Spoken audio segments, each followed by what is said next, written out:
விவசாயிகளே பார்த்திங்கன்னா கொஞ்ச நாளாக நம்ம வெண்டைக்காயோட அப்டேட் பற்றி போட்டுக்கிட்டே இருந்தோம்.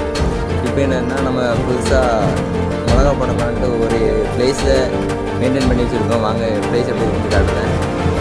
விவசாயிகளே முதல்ல பார்த்திங்கன்னா இடம் இப்படி தான் இருந்துச்சு. தண்ணி அடைச்சி நம்ம வாய்க்காலில் போட்டு வண்டி வச்சு நம்ம உழுது தொழில் அடித்து போட்டிருந்தோம். அதுக்கப்புறம் பார்த்திங்கன்னா லேண்டு பார்த்திங்கன்னா இப்படி வச்சுருக்கோம். நல்லா நீட்டாக இருக்கும் லேண்டு.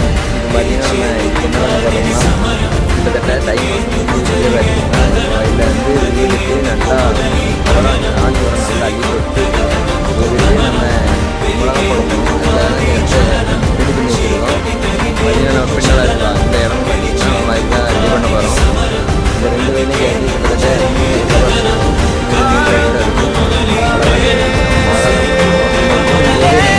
என்ன பிராண்டு விற்று யூஸ் பண்ணுறோம் எல்லாமே நான் கூட சொல்லுதேன். மிளகா எப்படி விவசாயம் பண்ணலான்ட்டு ஒரு இது தெரியும் நமக்கு, ஒரு டீட்டெயிலாக எல்லாமே போட்டுக்கிட்டே இருப்பேன் விவசாயிகளை. சரி, அதுக்கப்புறம் பார்த்திங்கன்னா கடந்த ஆண்டுக்கு முந்தின ஆண்டு, அதாவது ஒரு வருஷத்துக்கு முன்னால பார்த்திங்கன்னா மிளகாவோட ரேட்டு 150 ரூபா வரைக்கும் நல்லா ஏறிச்சு. அதே மாதிரி அடுத்த வருஷம் பார்த்திங்கன்னா விவசாயிகள் போட்டாங்க. அப்போ பார்த்திங்கன்னா கிட்டத்தட்ட வெறும் 30-40 இந்த மாதிரி ரேட்டு தான் இருந்துச்சு. 60 வேறு போச்சுன்னு நினைக்கிறேன். ஆனால் அதெல்லாம் விவசாயிகளுக்கு கட்டுப்படி ஆகலை. போன வருஷம் போட்ட விவசாயிகள் இந்த வருஷம் போடுறதுக்கு ரொம்ப கம்மி வாய்ப்பு. ஏன்னா கையில் வந்து ரொம்ப நஷ்டம் அடைஞ்சிட்டாங்க. அதனால் இந்த வருஷம் நம்ம புதுசாக போட போகிறோம். பார்ப்போம் நமக்கு ரேட் எப்படி இருக்குது எல்லாமே போடுதேன். ஆனால் மிளகாக்கு பார்த்திங்கன்னா மருந்து அடிச்சுக்கிட்டே இருக்கணும். எவ்வளோ மருந்து அடித்தாலும் மிளகாக்கு காணாது.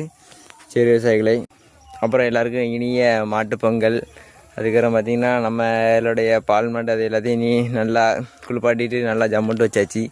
வேறு பார்த்திங்கன்னா நம்மகிட்ட காளை மாடு இல்லை. முன்னால காலகட்டங்களில் பார்த்திங்கன்னா மாடுகளுக்கு சேரில் இறக்கிறதுக்கு முன்னாடி பார்த்திங்கன்னா இளிஞ்சப்பழம் காலில் வச்சு கிருமி எல்லாமே போகிறதுக்காக வைப்பாங்க. இப்போ பார்த்திங்கன்னா வண்டி டயர்லலாம் கொண்டு வைக்காங்க. என்ன கதைன்னு தெரில, டயரில் என்ன கிருமி இருக்குதுன்னு தெரில. பார்த்திங்கன்னா நம்ம இந்த வண்டி வச்சு தான் இவ்வளோ நாள் தொழில் அடிச்சிகிட்டு இருந்தோம் மாடுக்கு பதிலாக. ஏன்னா காலங்கள் மாறனால. சரி விவசாயிகளே, பார்ப்போம் அடுத்த வீடியோவில். பாய். இனிய மாட்டுப்பொங்கல்.